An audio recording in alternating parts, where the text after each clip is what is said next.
Arestado po ang vlogger, influencer at content creating platform founder na si Franco Mabanta matapos po umanong kikilan si dating House Speaker Martin Romualdez.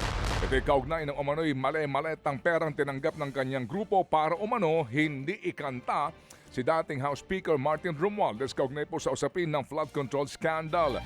Ang binabanggit po dito ay para daw po hindi ilabas ang umano'y expose laban sa dating speaker. At ayon sa NBI, nakaraang taong pa umano lumapit sina Mabanta sa kampo ng dating House Speaker pero kamakailan lamang daw dumulog sa NBI ang kampo ni Romualdez para nga magreklamo. Umano'y nangihingi raw ng 350 milyon pesos sina Mabanta kay Romualdez kapalit po ng hindi pagpapalabas ng expose kaugnay po ng katiwalian ng dating House Speaker. Pero napakiusapan nila ito na ibaba sa 300 milyon pesos ang babayaran. Nag-demand sila ng 4 tranches. So yung 4 tranches is consisting of 75 million per tranche. Meron deadline eh. So kung hindi masettle yun, May 5, magre-release sila ng first part 1 ng video. Yan po ang tinig ni NBI Organized and Transnational Crimes Executive Officer John Mark Santiago. Dito po'y nagkasaumano ng entrapment operation ng NBI kung saan nakipagkita ang mga nagpanggap na tauhan ni Romualdez kina Mabanta sa isang exclusive subdivision sa Pasig. Pagtanggap umano ng pera sa maleta, agad inaresto ng NBI si Mabanta at ang 4 na ilang pangkasamahan nito. Depensa po naman ng founder ng Peanut Gallery Media Network na set up lamang daw sila. Sumasa ilalim daw sa inquest proceedings ngayon si Mabanta sa Pasig City RTC sa reklamong robbery extortion. Dadalhin sa NBI detention facility sa Muntinlupa ang mga suspect. Samantala, isiniwalat ni Senator Ping Lacson na mayroong 500 million pesos umano na allocable si Senator Rodante Marcoleta. Base daw po yan sa records ng yumaong si Public Works Undersecretary Catalina Cabral. Ang allocable sa pondo sa DPWH na inilalaan para sa request na proyekto o pondo ng mga senador at kongresista at pinagpapalagay na rebranded na pork barrel. Nilinaw naman po ni Lacson na hindi iligal ang pagkakaroon ng allocables mula po sa DPWH. Pero ibang usapin na daw kung sakaling lumabas na may ghost o substandard projects na pinagagamitan ng naturang pondo. Pa-clarify, kasama bang irerekomenda sa ombudsman na imbestigahan si Marcoleta? Depende. Sa ngayon hindi kasi pero kung yun nga merong ghost tapos ma-attribute sa kanya, kung meron siyang participation doon sa mga kung magkakaroon ng ghost or substandard, he should be treated in the same manner na natrato ibang senador, ibang congressman. Wala nang special dito.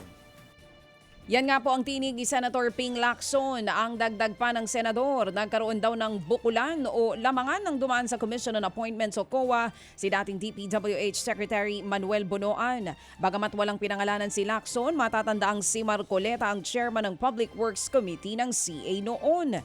Ibibigay daw ng Blue Ribbon Committee lahat ng mga ebidensya sa ombudsman para maimbestigahan ang mga ito.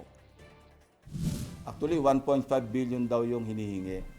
500 lang yung binigay. Tapos nakanganga yung mga ibang kasama sa CA kasi wala naman nakuhang project. Yan po muli mga kapatid ang tinig ni Senator Ping Lacson. Sa kaugnay po namang balita, abay bumuelta ho naman daw si Senador Rodante Marcoleta matapos siyang idawit ni Senador Ping Lacson sa umano'y bilyong-bilyong pisong allocable sa flood control scandal. Sa kanya pong privilege speech sa plenaryo kahapon, iginit ni Marcoleta na paninira lamang ito sa kanya. Hindi raw po sapat maging entablado ang Senado para nga sa mga anyay intrigero na alam po naman daw kung ano ang totoong motibo. Bukod po naman dyan ay muli rin pong binira ni Marcoleta ang partial committee report sa flood control scandal ng Blue Ribbon Committee ni Lacson. Hindi raw ho kasi nito idiniin sina dating House Speaker Martin Romualdez, dating Presidential Legislative Liaison Office Head na si Adrian Bersamin at dating Justice Undersecretary Jojo Cadiz. Ay nasaan po yung progress? Baka naman ang tunay na problema ay hindi ang kakulangan ng pirma, kundi ang kakulangan sa political will. He also said that he wants a healthy discussion, yet won't accept any interpellations. Ano po ba talaga, kuya? Senator Lacson is indeed consistently inconsistent. invoking transparency when convenient, but resisting accountability the moment questions are directed at him. Yan po ang tinig ni Senador Rodante Marcoleta. Samantala, sinabi naman po ni Senator Ping Lacson na wala raw iisang mastermind ang flood control scandal. Ayon po kay Lacson, base sa mga nagdaang hearing at sa partial committee report, may mga mastermind sa katiwalian sa kada rehiyon. Kaya maging ang pugante at dating kongresistang si Zaldico ay hindi raw maituturing na mastermind ng lahat ng katiwalian. Sa ngayon, hindi pa rin napapauwi ng Pilipinas si Zaldico na sinasabing nakapag-apply na nga ng political asylum sa bansang France. Sa ilang pang mga balita ngayong nga pong Huwebes ng umaga, kumpiyansa ho ang ilang mga House Party leaders na may sapat pong boto sa Kamara para nga ma-impeach ng tuluyan si Vice President Sara Duterte. Ayon po sa partido na Lakas CMD, higit 6 na po na rin daw ng kanilang mga miyembro ang siguradong bobotong ma-impeach si VP Sara. Ayon po naman sa National Unity Party o NUP, nasa 60% o higit 30 nilang miyembro ang boboto pabor dito. Sa Lunes po, Mayo 11 ay pagdidebatehan na sa plenaryo ang Articles of Impeachment laban sa bise. Posible na rin daw mauwi ito sa botohan kung saan 1/3 lamang o 106 na boto ang kailangan para tuluyang ma-impeach ang vice-presidente. Samantala, ipauubayan na raw sa Diyos ni Vice President Sara Duterte kung tuluyan nga ba siyang mai-impeach o hindi. Ang giit po ng Vice Presidente, unfair o hindi tama na idamay ang kanyang pamilya na pawang mga private citizen. Matatanda ang ibinunyag sa impeachment hearing na sangkot din ang asawa ng Vice na si Attorney Man Scarpio sa bilyon-bilyon piso daw na bank transactions. Dadalhin na po sa plenaryo ng Kamara ang Articles of Impeachment laban sa Vice Presidente. Inaasahang sa Lunes ang botohan ng mga kongresista. Lahat ng mga nangyayari sa buhay ng isang tao ay sinulat yan ng Diyos.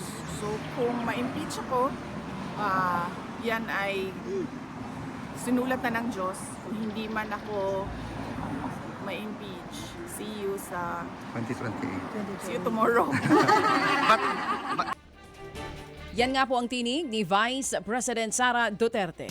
Mga kapatid, patuloy po kayong tumutok sa 105.9 True FM para sa totoong balita, impormasyon, music and entertainment. Mag-subscribe sa aming YouTube channel at podcast at sundan nyo kami sa Facebook, Instagram, X at TikTok sa True Network PH. Bisitahin din po ang aming official website, truefm.ph. At panoorin din kami sa True TV Signal, Channel 19. Kami po ang 105.9 True FM.